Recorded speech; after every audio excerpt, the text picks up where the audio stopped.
Welcome to Guide Up. In this video, I'm going to guide you on how to book Grab car for someone else. It is a very simple step. For that, make sure you have the application and you are logged in. Now at this home page, at the top left, you can see the option transport. Simply tap over there.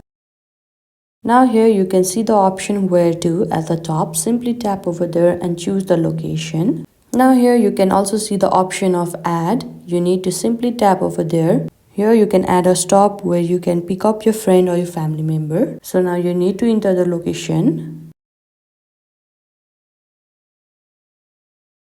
Likewise, if you have second stop, then you can add over here. If not, simply tap on done. Now all you need to do is tap on choose this pickup. Now before booking, make sure your card details is correct and the detail that you have entered over here is also correct. And after that, all you can do is tap on book 4 seats premium, and this is how you can grab car for someone else. I hope you found this video helpful. Don't forget to like this video and subscribe our channel Guide Up. Thank you.